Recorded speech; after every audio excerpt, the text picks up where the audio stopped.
Muy buenos días. Hay algo que en el Evangelio, cuando lo leemos en la misa, una frase introductoria que se repite mucho y me llama mucho la atención porque nos ayuda a centrarnos y a situarnos en la importancia que tiene el Evangelio y nos da muchos elementos para situarnos en el contexto. Si has puesto atención, casi siempre iniciamos diciendo en aquel tiempo, en aquel tiempo. Pero estoy casi seguro que tan correcto sería decir en aquel tiempo como ahora y después leer el Evangelio. Por supuesto, yo no estoy proponiendo ningún cambio en la liturgia, pero sí es importante que nos demos cuenta que tanto en aquel tiempo como el día de hoy, el ser humano sigue siendo el mismo. No importa quién seas tú, estoy seguro que en un momento en tu vida vas a necesitar un milagro como los que narra el Evangelio. Sin importar cualquiera que sea tu situación o tu condición, va a llegar un momento donde tú vas a tener una pregunta que hacerle a Dios, como los del Evangelio. Sin importar cuál sea el momento de tu vida, Jesús también se está acercando a tu corazón como se acercaba al corazón de aquellas personas. Así que tanto como en aquel tiempo, así como hoy, necesitamos escuchar la palabra de Dios, porque no difiere de mucho. Pareciese que las mismas preguntas que hay en el corazón del ser humano, siempre han existido. Presta mucha atención a lo que el Evangelio dice el día de hoy, porque seguramente es también una pregunta que tenemos en el corazón. Y que, aunque ya hemos leído y escuchado ese Evangelio miles de veces, quizás no hemos puesto la suficiente atención para que la pregunta quede con una respuesta y podamos vivirla plenamente. Escucha con atención lo que dice el Evangelio. En aquel tiempo, uno de los escribas se acercó a Jesús y le preguntó: ¿cuál es el primero de todos los mandamientos? Jesús le respondió: el primero es: escucha, Israel, el Señor nuestro Dios es el único Señor. Amarás al Señor tu Dios con todo tu corazón, con toda tu alma, con toda tu mente y con todas tus fuerzas. El segundo es semejante a este: amarás a tu prójimo como a ti mismo. No hay ningún mandamiento mayor que estos. El escriba replicó: muy bien, maestro, tienes razón cuando dices que el Señor es el único y que no hay otro fuera de Él. Y amarlo con todo el corazón, con toda el alma, con todas las fuerzas, y amar al prójimo como a uno mismo, vale más que todos los holocaustos y sacrificios. Jesús, viendo que había hablado muy sensatamente, le dijo: no estás lejos del reino de Dios. Y ya nadie se atrevía a hacerle más preguntas. En otro momento nos hemos detenido a explicar con más detalle la forma en cómo Jesús responde, que más que decir solamente un mandamiento, parece como si Jesús estuviera dando 3 o más si fuéramos muy estrictos. El primero es: escucha, escucha. Ese es el primer mandamiento: escucha. Porque si no escuchas no vas a entender nada. Si no escuchas vas a suponer, y la suposición es el primer paso al error. Escucha. ¿Qué es lo que tengo que escuchar? Que solamente existe un Dios, que es el Señor, el dueño, el creador de todo. Y a Él hay que amar. El segundo mandamiento es semejante a amar a Dios. Amar a tu prójimo como a ti mismo. Y eso implica con todo tu corazón, con toda tu mente, con todo tu ser. Pero primero amar a Dios y luego amar al prójimo. Ahora, la forma en cómo le responde este escriba es: tienes razón, Señor, cuando dices que incluso es más importante que los sacrificios del templo. Jesús no había dicho eso. Y sin embargo tenía razón. Pero una cosa es tener razón y otra cosa es hacerlo. Una cosa es saber que tengo que amar a Dios y otra cosa es amar a Dios. Por eso pienso que, así como en aquel tiempo, El día de hoy seguimos preguntándonos lo mismo. ¿Qué es lo que tengo que hacer? ¿Cuál es el mandamiento más importante? ¿Qué tengo que hacer para ganar la vida eterna? Y pudiéramos hacernos miles y miles y miles de preguntas. Y creo que el problema no está en las preguntas. Creo que tampoco está en las respuestas, sino en que siempre ponemos pretextos para dar el paso, para amar. Jesús es bien claro cuando dice amar a Dios. Ese es el primer mandamiento, que no nos quepa la menor duda. Tenemos que amar a Dios. Aunque nos duela, aunque nos cueste, aunque nos confronte, aunque no nos guste, tenemos que reconocer que la iglesia no es una ONG, una organización no gubernamental. No, no lo es. Tenemos que reconocer que la iglesia tampoco es una non-profit, ¿verdad? Que hace labores sociales. No, no lo es.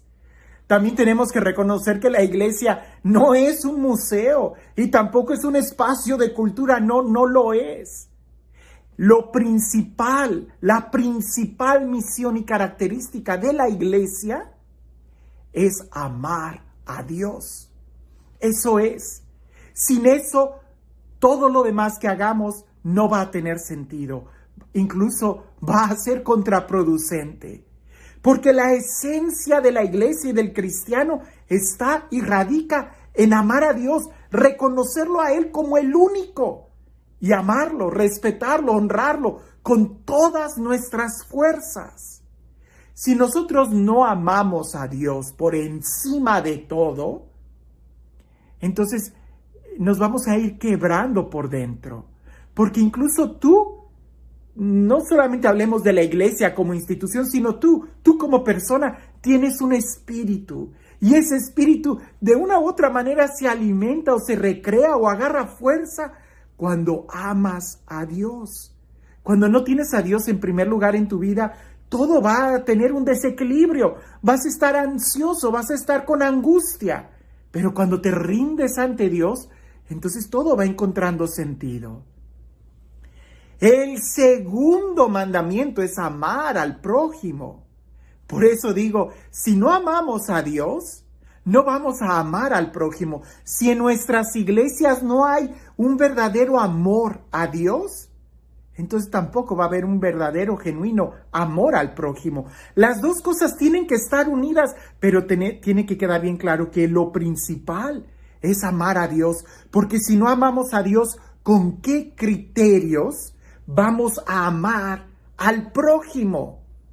Terminaremos disolviéndonos, terminaremos dañando, terminaremos haciendo ideologías en lugar de un verdadero amor comprometido al hermano.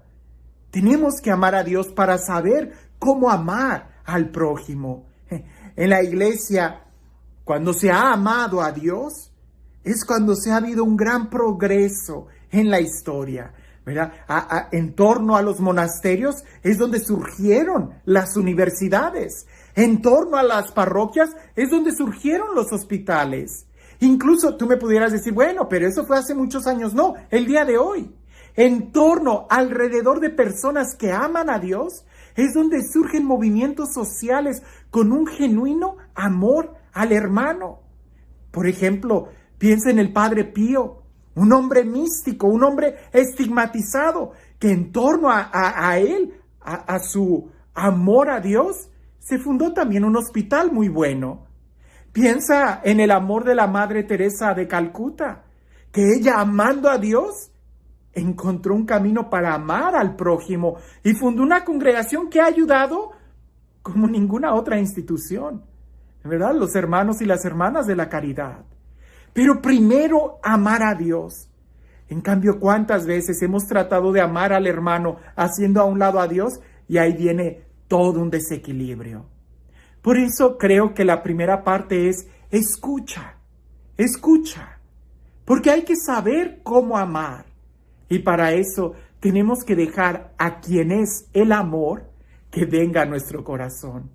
Los escribas siempre estaban peleando qué mandamiento era el más importante, qué precepto era el más importante, qué era lo que tenían que hacer para incluso ser los más importantes. Jesús no pone un conocimiento intelectual, sino algo muy práctico. Por eso le dice a ese escriba, no estás lejos del reino de los cielos. Pero para estar en el reino de los cielos tienes que poner en práctica eso que ya sabes, amar a Dios y al hermano. Nosotros el día de hoy, ¿qué tan cerca o lejos estamos del reino de los cielos? ¿Qué tanto es nuestro amor al hermano? ¿Y qué tanto amamos a Dios para que ese amor a Dios se vea manifestado en el amor a los hermanos? ¿Es que es tan difícil o es tan simple? Si verdaderamente amamos a Dios, terminaremos amando a los hermanos. Pero si no amamos a Dios, nos estaremos engañando, amándonos o no amándonos o fingiendo. Todo tiene un orden y un equilibrio cuando amamos a Dios con todo nuestro corazón, con toda nuestra alma, con todas nuestras fuerzas. Entonces, sin límites y sin reservas, amaremos también a nuestros hermanos. Y este Dios, el Dios del amor, el Dios de la vida, el Dios de la paz, el Dios del amor, el Dios que se acerca a nuestra vida, que sea Él quien el día de hoy y siempre te bendiga, en el nombre del Padre, del Hijo y del Espíritu Santo. Amar a Dios es amar a nuestro hermano como Él nos ha amado. Dicen por ahí, es una caricatura, un cuento, que había una gallina y un cochinito, un cerdo, que iban caminando, eran amigos. Y en eso ven en la iglesia un letrero que dice, desayunos gratis, huevo y jamón. Entonces la gallina le dice al cerdito, vamos a almorzar. Y el cerdito se queda pensando y se queda pensando. Y la gallina le dice, bueno, ¿que no quieres almorzar? Vamos, allá hay desayuno gratis. Y el cerdito le contesta a la gallina, pues es que para ti es fácil, porque tú nada más cooperas dando el huevo para el desayuno. Pero en mi caso, yo doy toda mi vida. Si yo entro, yo me entrego totalmente. Cuando tú entras a la iglesia a amar a Dios, ¿entras con la actitud de alguien que solamente va a cooperar en la causa? ¿O entras con la actitud de alguien que entrega toda su vida? Escucha, el primer mandamiento es amar a Dios con todo tu ser, no con las obras, no cooperando, sino entregándonos. ¿Por qué? Porque solamente una entrega total a Dios es lo que va a poder hacer posible que podamos amar a nuestros hermanos. Que tengas un excelente día.